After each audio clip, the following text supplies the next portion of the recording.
We've got a long program planned tonight. It's about 2 hours. We are going to try to do this in basically a chronological order, and that's how we chose this. The first talk is going to be Cliff Benham from QVC talking about the color sequential system, followed by Hank Shirley from CAU, Jane Norman from CAU, Bill Weber from Channel 12, Tom Lemaine from KYW, Dave Harvey back to CAU, John Boswick back to KYW. Finally, I have a letter that was written by Jerry Stoller, who was ex-WCAU and also ex-CBS in New York. And I'm going to try to read that if we really have time and you're still anxious to hear that. Our first speaker is Cliff Benham. Oops, sorry. I hope you took a moment to see his demonstration at the side of the room here. He began his broadcast career in 1965 with WEDU, a PBS station in Tampa. He moved on to several commercial stations and a production company, and finally to QVC, where he was chief engineer for 18 years. He also worked as chief engineer of digital R&D lab for Target TV and Comcast until he retired in 2006. He then began working on all the projects he'd ever thought about, but especially about building a working model of the old CBS sequential color system. He's also helped restore 4 original CBS color wheel sets on display at the Early Television Museum in Columbus, Ohio. So Cliff, can you come up here, please?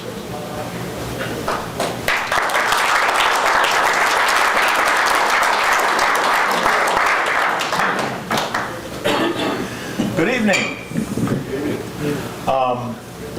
What I'm going to present is basically a lot of slides that tell the story of sequential color. It starts in 1908 and it finishes in October of 1951. Without further ado, that's the wonderful CBS color test pattern. I saw this. It was actually on display at NAB about 1990 in a glass case. It's a 6x8 inch slide.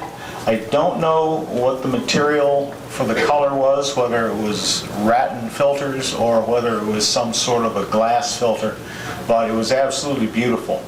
And this is a photograph taken of that, and it is on the very first page of Ed Reitan's television history website.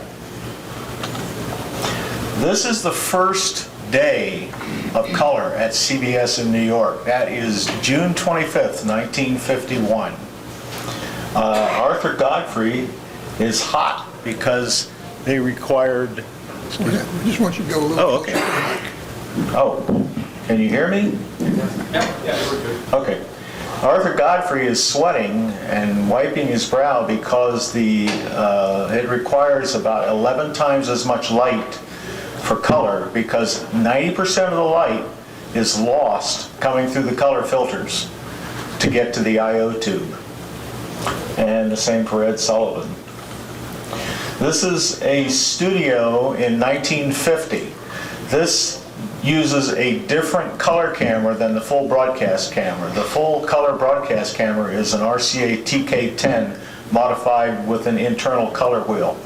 This is a camera that is fairly small and was designed to be used with industrial applications. They also made another version of this camera for medical use, which there's a slide of later. And this is January 28th, 1951. That shows the TK10 reproduced and the picture in full color reproduced there on the right. I believe that is a gray monitor. I'm not certain. Gray Research. Now back to 1908. Get you to use the hand mic. Oh, sure. Hello? Okay. In 1908, 2 gentlemen named Charles Urban and Albert Smith got an idea of how to make color motion pictures. They did this by using black and white film that was specially treated so that it would be sensitive to red light. Panchromatic film was a long way away at that point. So they would take the pictures at 32 frames per second, and then they would process it, make positives, and it would go into a projector and get played back at 32 frames per second, so that you could get the equivalent of 16 frames of two-color pictures. And that is a shot from one of their early films. And as you can see, it's got some grayish looking green, and there is some orange and some red in there. There's a close-up of the Kenema Color Projector. That was the name of the system, Kenema Color, with the red and the green filters. Fast forward to John Logie Baird. In 1932, he built a Scocophony type projector, which was in black and white. 5 years later, he built a two-color projector. And this is mechanically scanned color, both at the camera and at the projection. And an audience in London one night was startled between the features when the curtains parted and there was a screen and this lady's face appeared on it, full and live and in motion. This is Guillermo Camarena. You never hear of him, but he actually invented field sequential 3-color television in Mexico in 1937, before Peter Goldmark did. And he has an American patent and a Mexican patent on it. It's basically the same system. A rotating filter wheel in front of the camera and another filter wheel in front of the monitor. And this is a newspaper article in the New York Times from 1945. Pictures in color sent by television. And you can see the date is October 12th, 1945. This is the first time they had ever actually broadcast the CBS type signal over the air. At that point, they didn't have any sense of being able to do it in a narrow band. And the bandwidth of the transmitted UHF signal was 18 megahertz. It was the equivalent of 3 NTSC channels. And at the same time, RCA was also working on a similar system. They also used 18 megahertz channels because they hadn't figured out how to combine the luminance information and separate the red, green, and blue into other equivalents. There's the CBS camera. That's a TK10, and you can see the wheel that would spin in front of the image orthicon right behind the lens, and the camera on its end, that protuberance out the top of it there, that's the motor. And to set the phasing of the motor, they would turn the camera on and set it and lock everything. Then they would physically rotate the motor to get the color scanning just exactly right, because that's what they had to deal with right then. And there's another close-up of it with the lens turret in place. These are I/O cameras, by the way. And that's a diagram showing the basic setup of how the camera and the motor are synchronized. Well, here we are in the studio. This is the first week. These are all pictures from Life magazine. That's George Balanchine talking to the crew. The ballerinas are sweating. George Balanchine and the crew are all sweating because they had so much light in the studio so they could make good color pictures. And there they are actually attaching the camera to a boom. And there's the ballerina again. This time she's trying to literally wring the sweat out of her hair. And you can see the camera operator sitting there. He's just in a t-shirt. And finally, ballet under the lights. It was so hot in the studios after about 30 minutes, the floors buckled. They had problems with electrical panels. I remember reading stories that they had to literally parallel cables to the lighting grid so that they could keep going. And I'm not sure, I think that may be Patty Painter, or it could be Faye Emerson, I'm not sure, but you can see that it's a tremendously hot studio because of all the light. And Arthur Godfrey's ukulele went out of tune.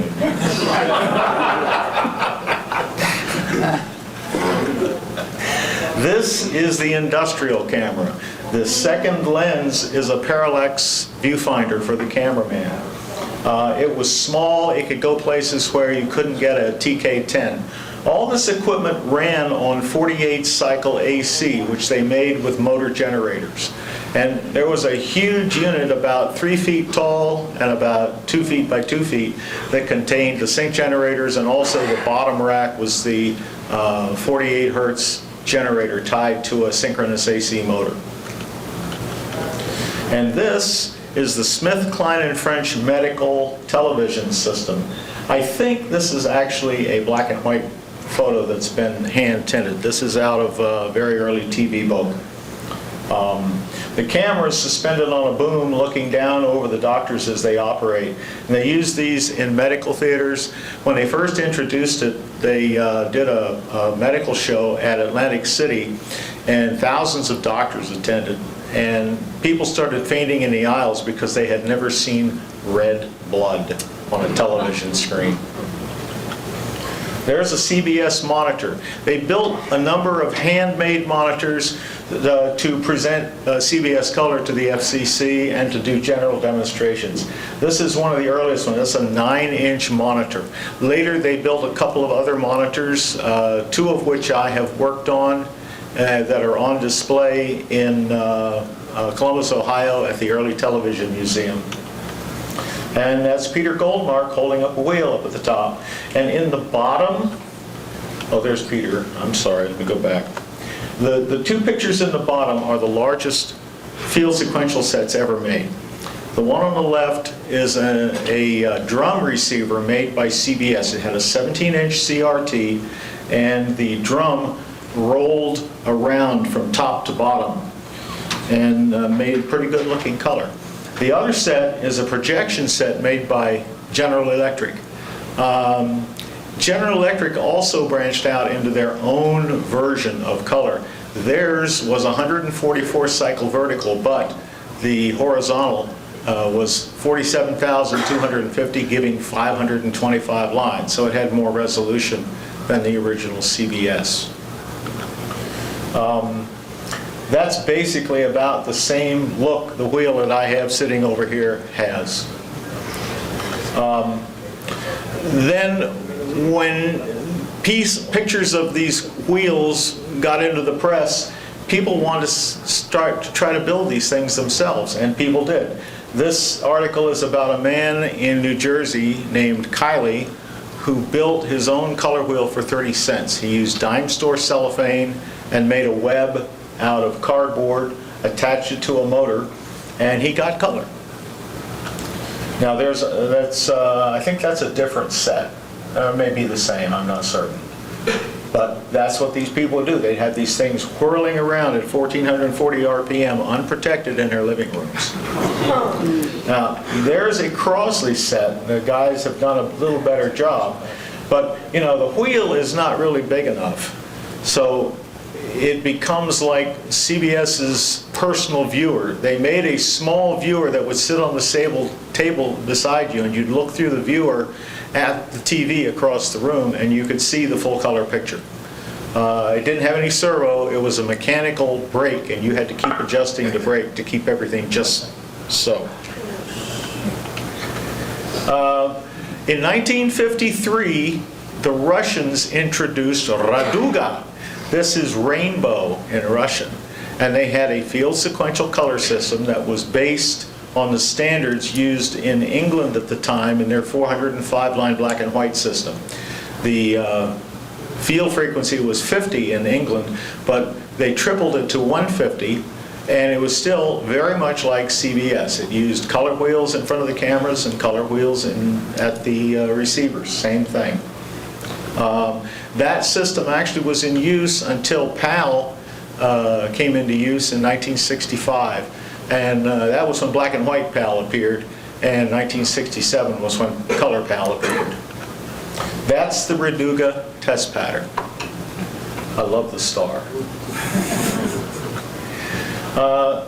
Forward to 2008, and I decided I was going to build a CBS color set. And so that's literally a breadboard. That's the test bed. That's what I started with.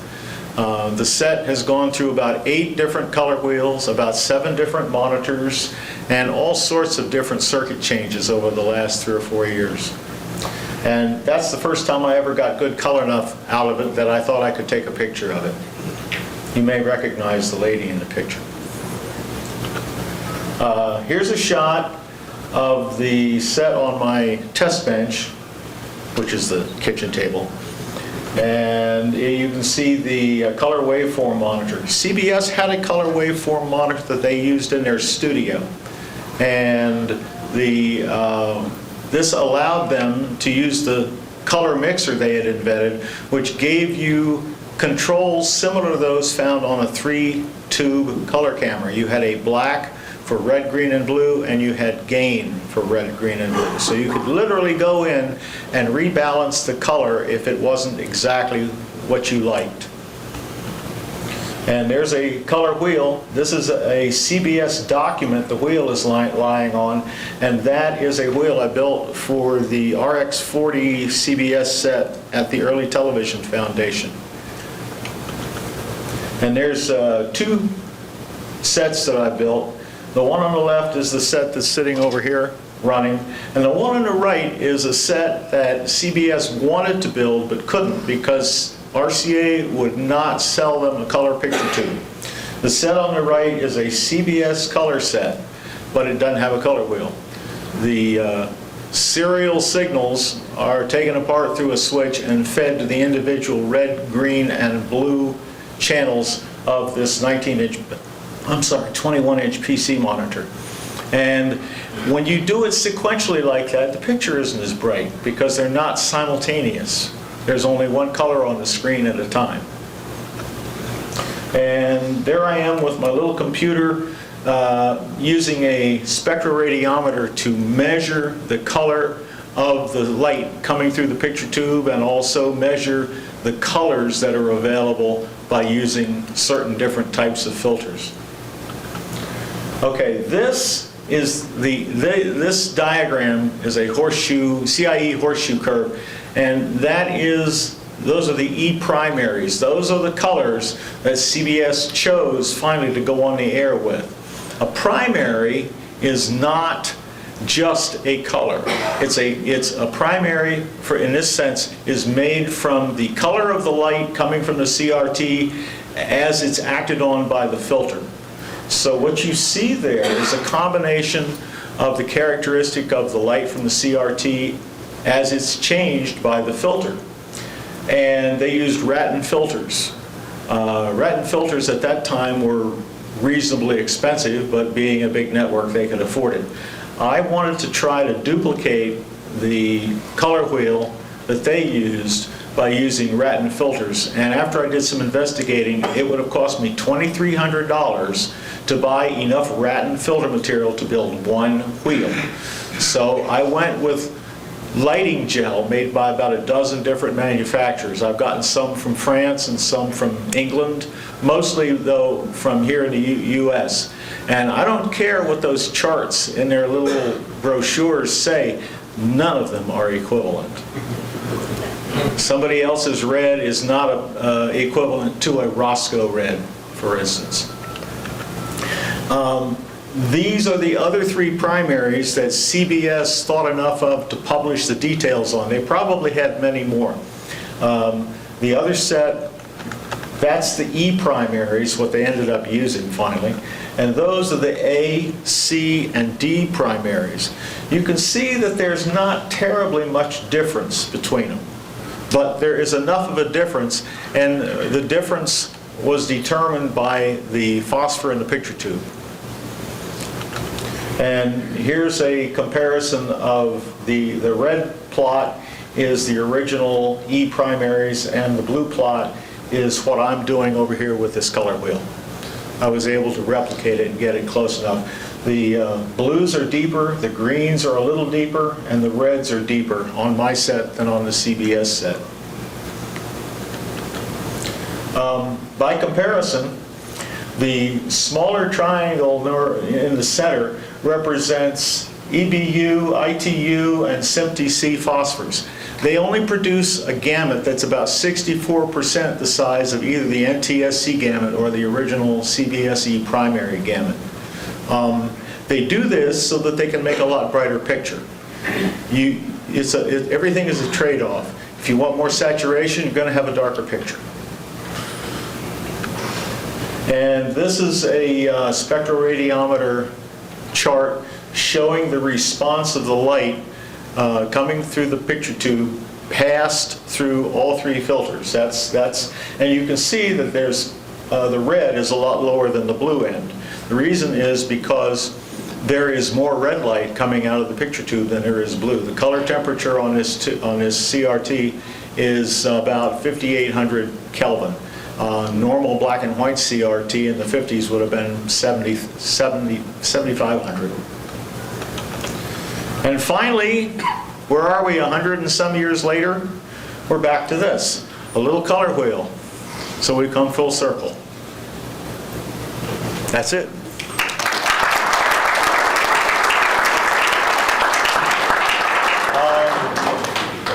Is there time for a couple of questions? Or? 2 questions. Okay. Somebody ask a question. What was the little color wheel from? What was that? Oh, I'm sorry, yeah, the little color wheel is a Dlp color wheel. It's about maybe 2 or 3 inches in diameter, and it spins really, really fast because the number of color fields on a Dlp is either 300 or 360, and now I hear there's even faster, so that you don't see any flicker. Yes? Hi. What was the reason for 48 hertz power? The reason for 48 hertz power was because the CBS sync frequencies, the vertical frequency is 144, and 144 divided by 3 is 48, and so they used 48 hertz power to power the motors. It made everything lock up, and the only problem with it was that when they did all this in New York, people in New Jersey still didn't see a synchronous picture. And the reason was because the power lines were not locked together. New York was on a different grid than New Jersey back in the 50s. Okay?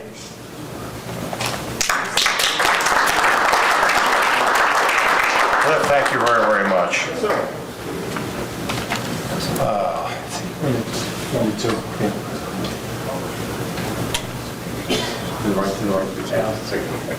Well, two tank.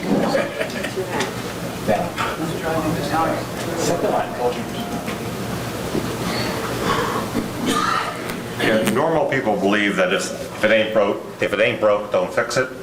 Engineers believe that if it ain't broke, it doesn't have enough features yet.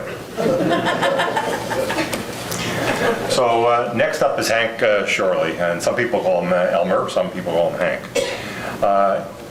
He is an old Johnstown alumnus and an old friend of mine. As an ex-GI, he attended Temple University's Technical Institute, the first in his class to get the radio telephone license, and he was hired the day after the test, first by WTNJ in Trenton, and then WFLN in Roxborough. His first TV position was at WATV in Newark, and in 1950 by WCAU TV. After 27 years as a tech there, 18 of which in videotape operations, he was named the Assistant Director, Operations of Engineering, which included managing all the studio directors, stage managers, staff technicians, announcers. Hank retired in 1968, and please welcome him up.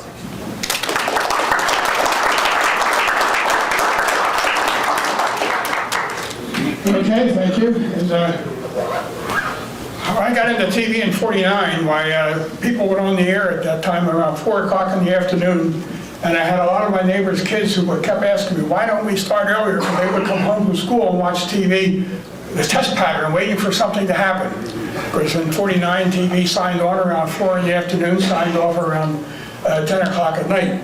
My first job in TV after leaving FLN and getting out of Temple, I was working at WATV in Newark, which was Channel 13 at the time.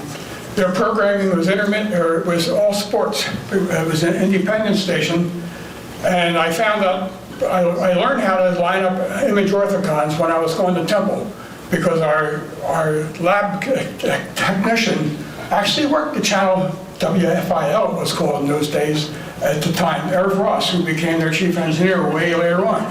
But Irv taught his class, as a lab class, how to align image orthicons. So I learned it fairly well, but then when I went to WATV, they found out, oh, you learned that orthicons. You're going to be great on the remote crew. We were doing 5 remotes a week, and at that time, the image orthicon, the 5820, had never come out.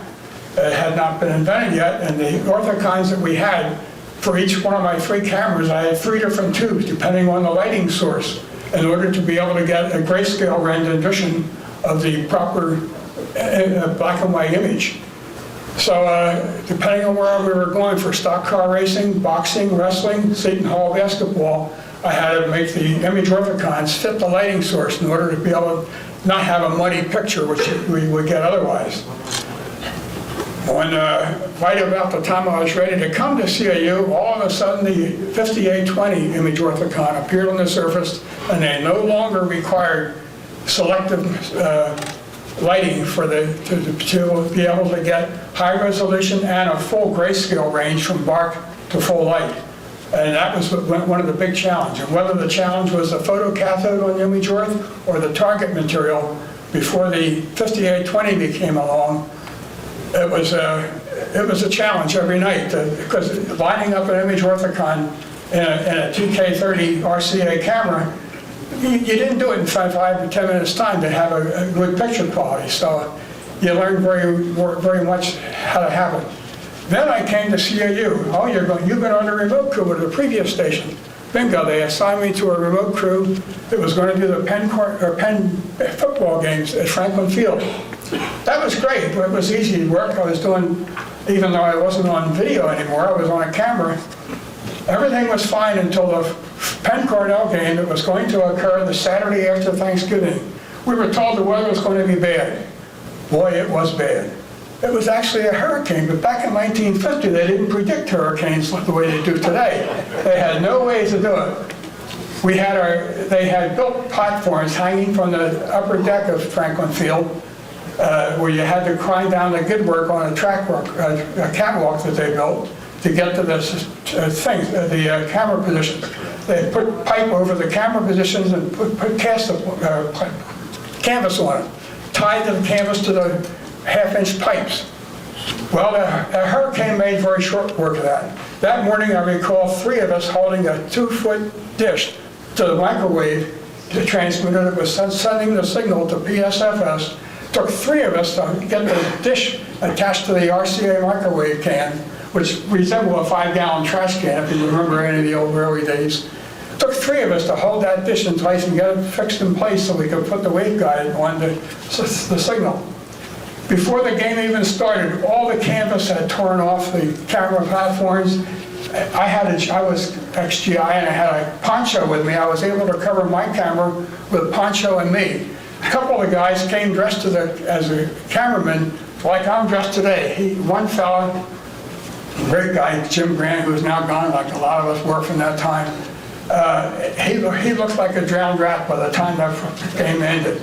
Everything was soaking wet. When you grabbed a hold of the pan handle or your turret handle, you got a shock, because these were pouring rain on it. They had high voltages in those cameras, and it was another time of life. We were one drowned rat, and Bill Campbell, who was one of the reporters on the show that day, he said that one of the spotters thought he counted more football people and more TV people in the stands than all the stands were present. And I kind of believe him. I would have guessed there might have been 200 or 300 people in the stands, which usually holds 60,000 people for their games. That was my first session with Channel 10 of WCAU at the time. A couple of years later, we moved out to City Line, and all of a sudden, they created, we're going to do a live Western show on CBS, Action in the Afternoon, which aired for 53 months that year. I worked on every show, either on video or on camera. doing a live show 5 days a week, every afternoon, using horses and everything else. It gets to be kind of exciting. Horses have a way of backing their rear end into the camera flat, raising their tail and dropping a load. Comments that used to come from the director would start the cameraman laughing and everything. We had several exciting times during that show. We did hurricanes, we did a lot of things, and that was, we didn't know that something like that couldn't be done. They brought a whole bunch of steers in one time from a fatting up ranch out in Westchester. It was going to be a wrestling scene. During the rehearsal, all of a sudden, when the cowboys started shooting off the guns, steers going all over the place. We had steers going down City Line, Belmont Monument Road. My camera was mounted on the back of a pickup truck. Fortunately, the driver coming out of the maintenance department that was going to drive me from 2 or 3 different shots that day, he grew up in North Dakota. He knew how to use a lasso. So he sat on the hood of my Dodge truck, pickup truck. We drove to, and he grabbed a couple lassos out of the horses on the stagehand. We drove down there and he lassoed 2 steers for sitting on the trunk of my Dodge truck, with a camera and a zoom our lens on the back end of the truck, and we brought back, we had other people, anybody from the station, stagehands, actors, and everybody else, were going out on City Line to bring the steers back. Come to a live show, we didn't bother shooting. They had put all the guns, the cameramen or the actors were pointing their guns, but they were playing stuff off a tape instead of spooking the spears again. So we had a lot of fun during that show covering, we did outdoor stuff and all kinds of rain, hurricanes that summer and everything else, but we had to do it. I was on video one time for the show, the studio cameraman and crew chief for the CBS called down around 1 o'clock in the afternoon. They wanted the camera feed to test the lines because it was all AT&T feeds going to New York back in 1953. Everybody was on a break except my one cameraman who was out in the field, and we had woods behind WCAU at the time with the stream and everything else. I asked him to shoot something to give me black and white picture for a full range of video to send a picture up to New York. He had a zoom R camera on. He had limited view between trees that he was standing through. So he zoomed in on a pair of horse manure that was still stood in the air. The biggest problem was that would have been okay to feed to New York. We had a show on the air at the time by Acme Marcus called Dividends for Homemakers, which was a book. Just as the lady on the cooking show pulls open the oven telling how good it's going to be for hubby tonight, up comes the man in master control, punches this signal on the airline rather than CBS. It hit the fan.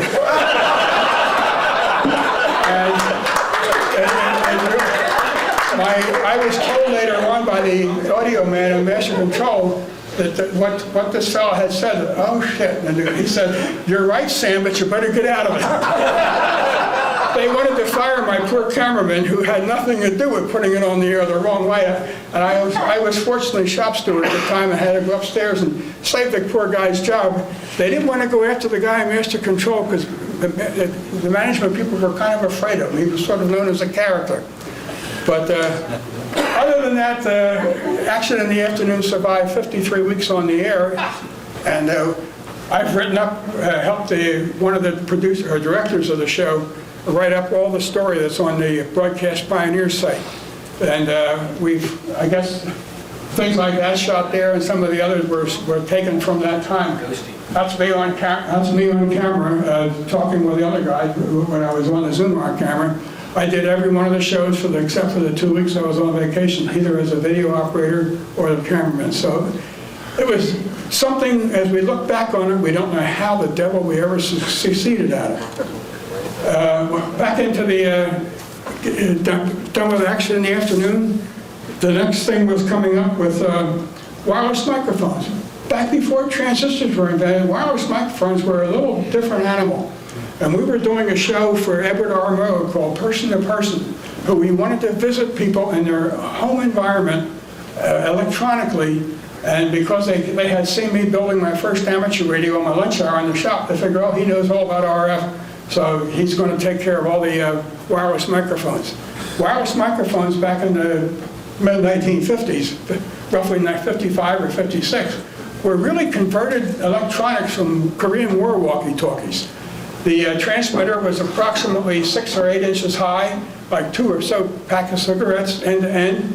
The battery matched it, but wiring up the men so that they couldn't be seen. Everybody was wearing jackets on the show. We were doing the show with Dick Clark, who was very much then in his heyday with the bandstand. And so Edward R. Murrow was interviewing him and his wife. It was okay wiring up Dick. We were able to hang everything below his suit jackets on his belts. That's fine. They hired a black American maid to be able to wire up Dick Clark's wife, who was around 25 years old, same as I was at the time. I explained it to the maid, you know, when she was dealing with there were 3 miniature tubes in this transmitter. They required about 100 volts of plate voltage and everything else. I was explaining all this to the black maid. She said, I ain't going to touch that stuff, and she walked out.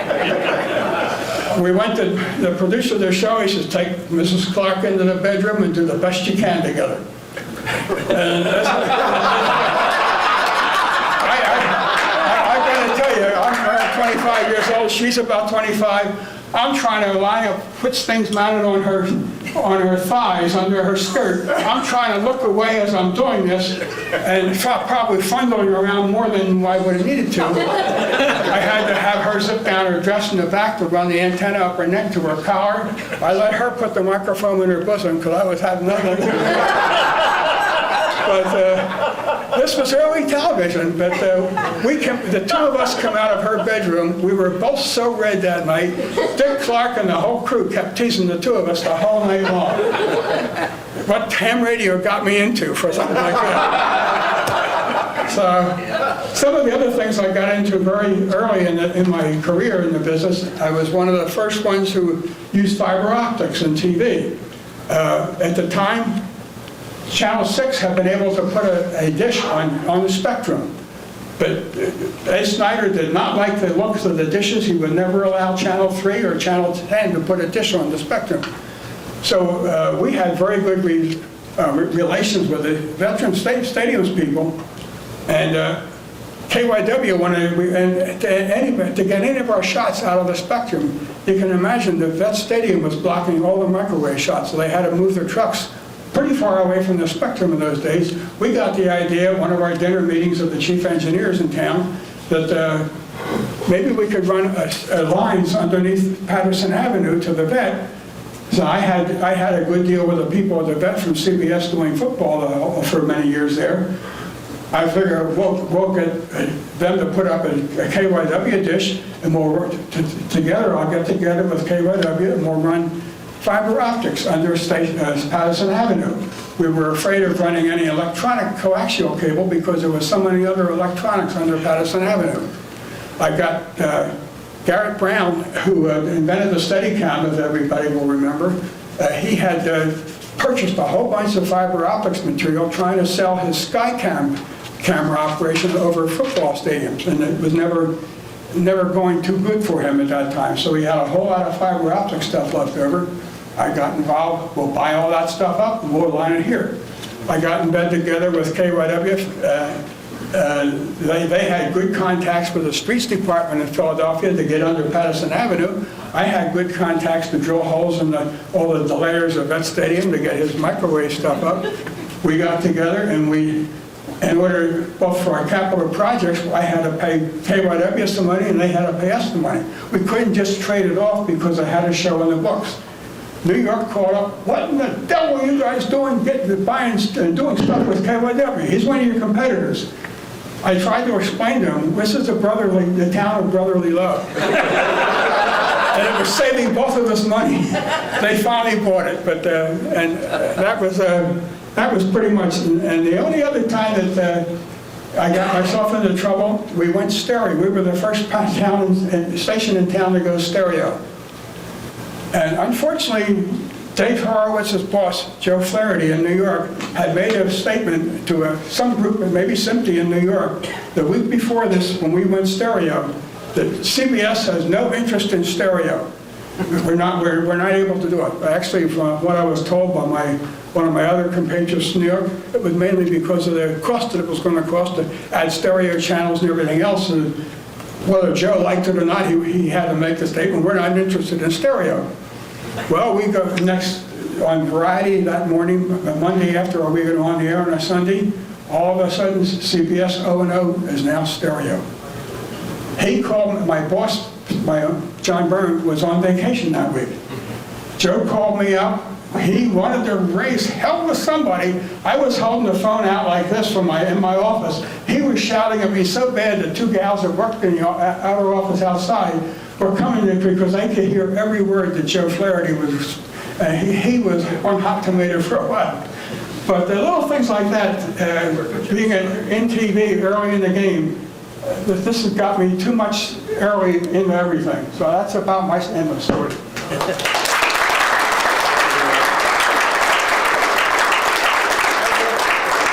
Thank you very much. And guess who Joe called into his office after that incident? You're from Philadelphia, Horowitz.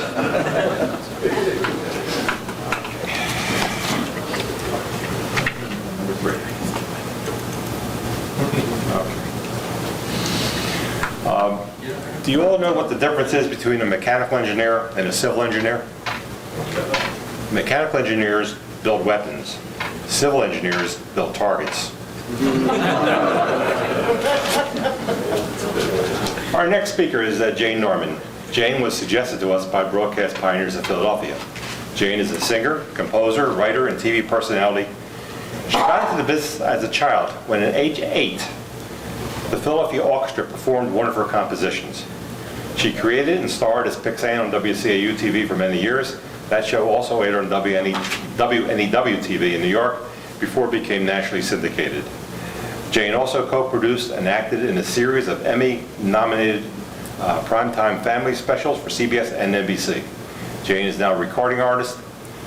She's played on radio stations across the country, and she was kind enough to provide us with two of her newest CDs for door prizes, which we'll award after her little talk.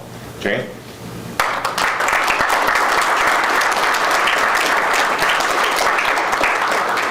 I must tell you, I think I'm a little out of my element here tonight with all you techies, but I am really happy to be here with all of you. And I have to tell you, I am really kind of in awe of your technical abilities. And I, on the other hand, am completely challenged in that area.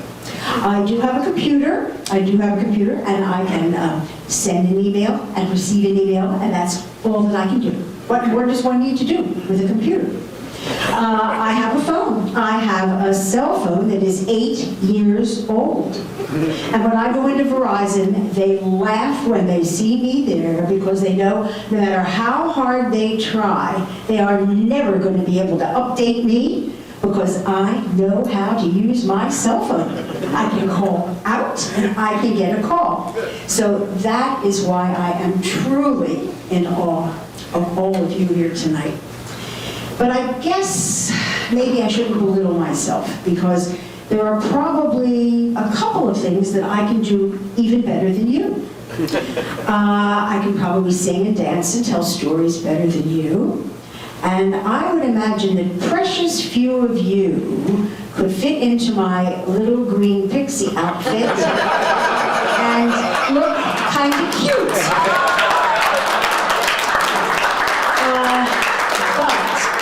But aside from those two things, and they're very insignificant, you are the magicians. You truly are the magicians.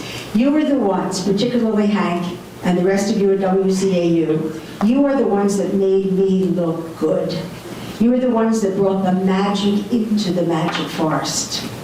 And I have to tell you that back in the early 60s when I first started, and I was on the air in 1960, how can that be when I'm only 35? I don't know.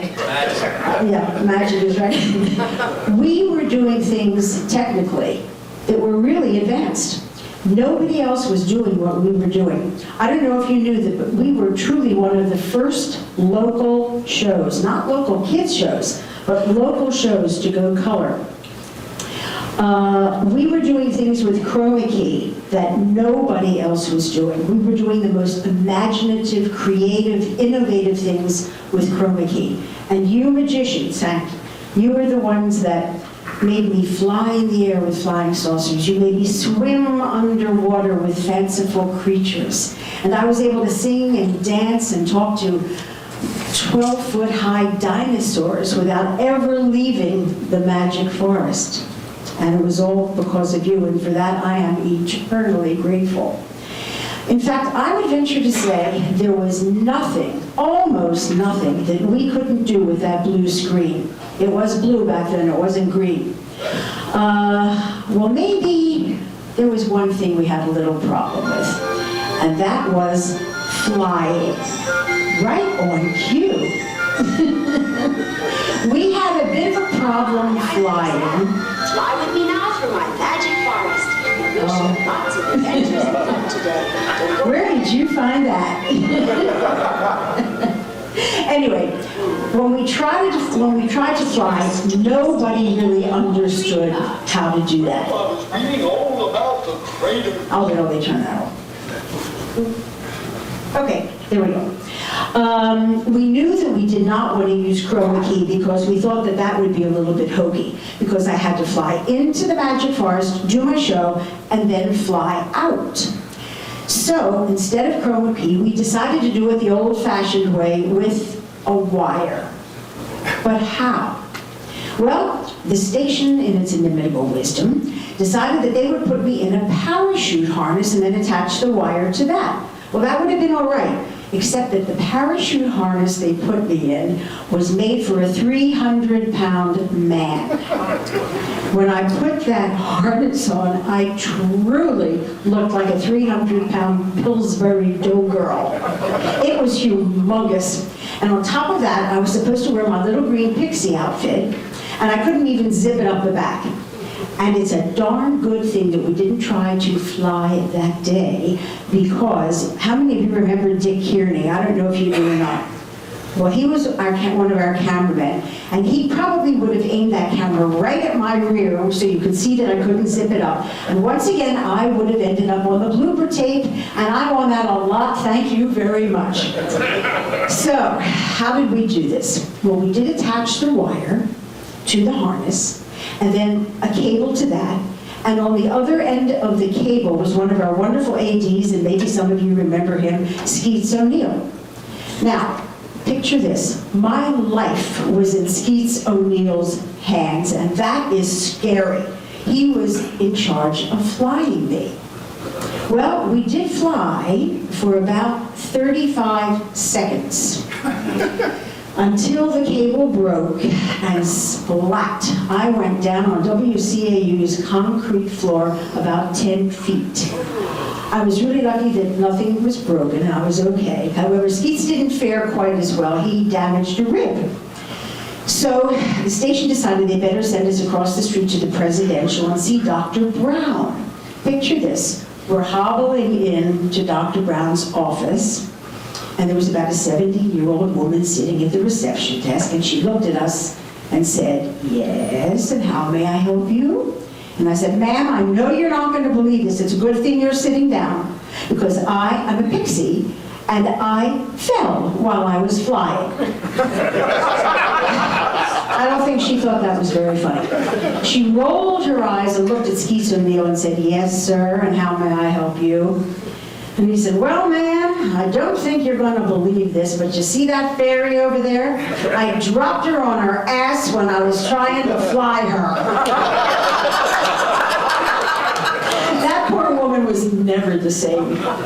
Well, the station decided, since I was their high-price investment, that they probably should invest in a professional who knew what the heck he was doing to come in and fly me. So they did.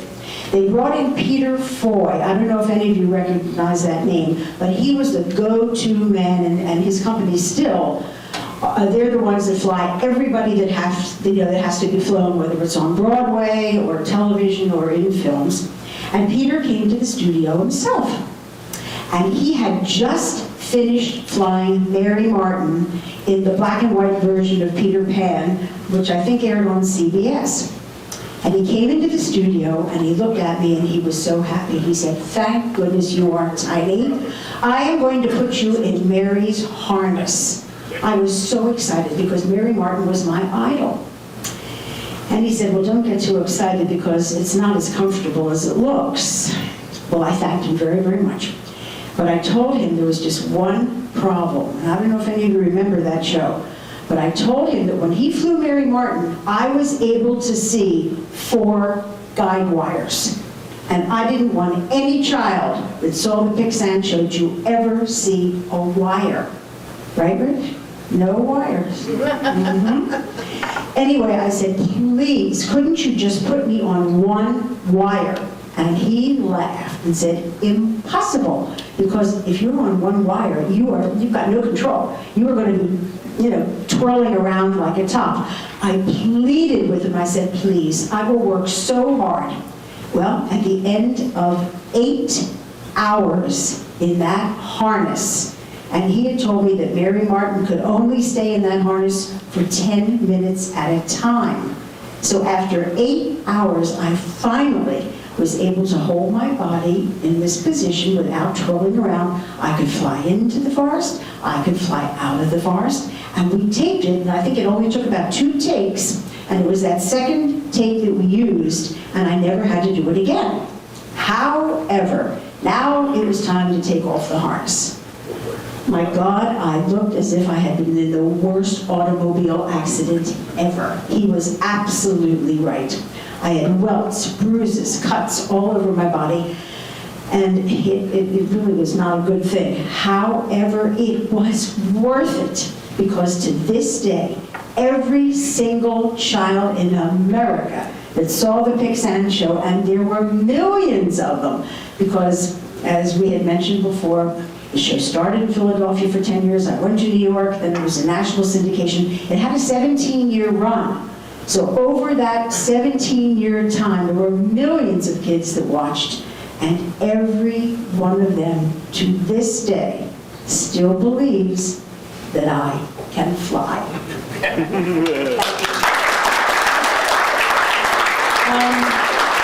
Dave told me to tell you, stay tuned. We're just going to show you a couple of little fun things.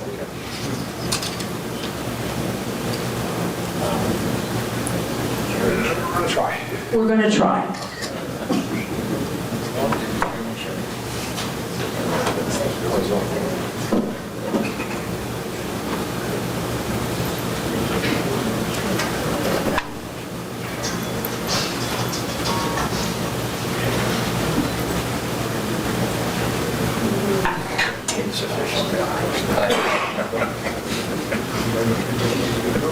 This collective that shall not be enough measure.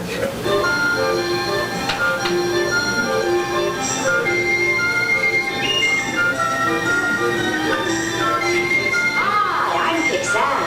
Fly with me now through my magic forest. We'll share lots of adventures and fun together. Don't go away. I understand these videos have been through about 16 million generations. Well, Derek, well, I see you're very studious today. What were you reading about? Well, I was reading all about the craters. Craters on the moon? No kidding. Well, let's see if you've learned anything about them. How are craters formed? How are craters formed? Well, let me see now. Yes.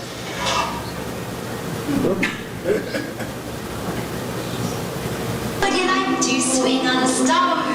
Carry a moonbeam home in a jar and be better off than you are? Or would you rather be a mule? Now, a mule is an animal with long, funny ears. He kicks up at anything he hears. His back is broad, but his brain is weak. He's just plain stupid with a stubborn streak. But if you don't like to go to school, you might grow up to be a mule. Or would you rather swing on a star? Nobody could have ever been that young. Perfectly balanced.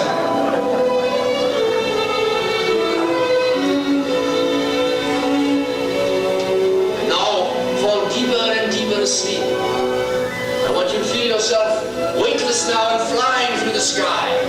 Flying endlessly through space and through the universe. Feel yourself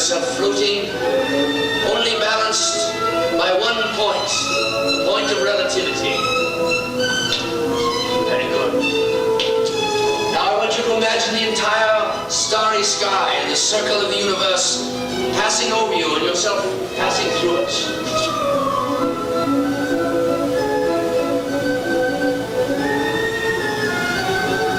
Very good.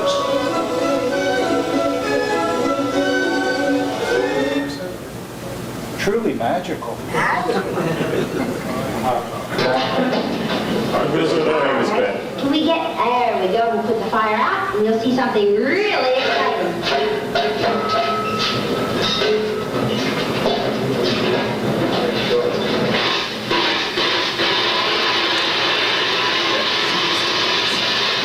This is so embarrassing. Remember laughing so hard in the control room that day?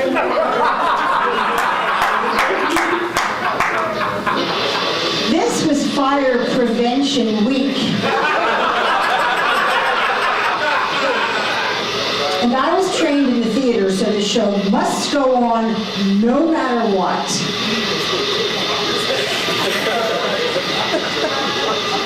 We couldn't get it out. We absolutely could not get this fire What out. to do, I think, as a matter of fact, we're going to leave the fire just as it is now.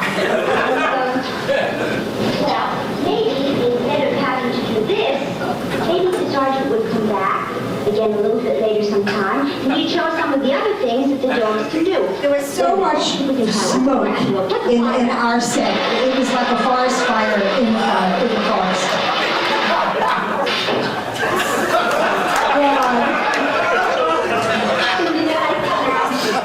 I think that maybe we'll leave the fire just as it is, and then I hope that you'll come back with us again very, very soon, and maybe the sergeant will come back and he'll show some other things that the dog can do. Sergeant, I want to thank you very, very, very much. Real soon again with this. Would you? And you be sure to be back with us too again on Monday. I have to tell you this. I don't know how many of you remember Jimmy Hirschfeld. Jimmy was our director at the time. Where things are always happening, there are plenty of things to see, so don't go far away, come back every day, back into the forest with me. I have to just tell you this one last little thing, because this is very funny. We weren't paid a tremendous amount of money to do the show. Started off on Saturday, then went 5 days a week, 6 days a week. However, I never made as much money in my life as I made because of that blooper. This aired on Dick Clark's whatever his blooper show was. It aired on Most Embarrassing Moments. It aired internationally. It aired in the airplane. We were on US Air one time. My husband and I were on the airplane, and there it was up there. It was so embarrassing. And Dick Clark, bless his heart, was not quick to pay people, and he tried to use this and a lot of other bloopers without ever paying for them. So one time we saw this on the air, the very, very first time, as a matter of fact. And my husband said to me, "Jane, did you give him permission to use this?" I said, "No." He said, "Well, then I think we better do something about that." I said, "Yes, that would be very nice."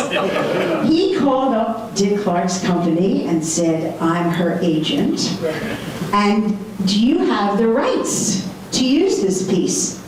And they said, "No." And my husband said, "Well, then I think there's a certain amount of money that you must owe her." And they said, "Name your price." Then friends of ours came back from France, and they said, "Did you know that they ran your blooper on French television?" I said, "What?" So Frank, my husband, said, called up again. "Did you give them, do you have the international rights to this piece?" "No." "How much do you want?"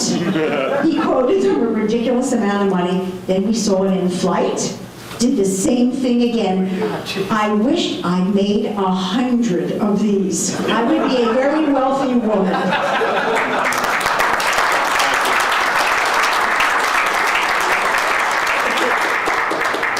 We're going to play a couple more bloopers here.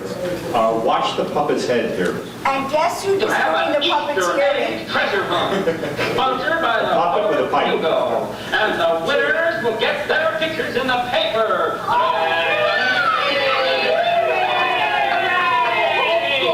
Simmer down. Now, no one is better suited to be in charge of an Easter egg hunt than Miss Bunny Herschel. Why, thank you, Mr. Badger. Now, this year, instead of hiding the eggs all over the forest, I've hidden them all treasure chesty. Watch his head. But there are clues all over the forest. Mr. Badger helped write them. And now, we'll pick teams of 2 out of the hat.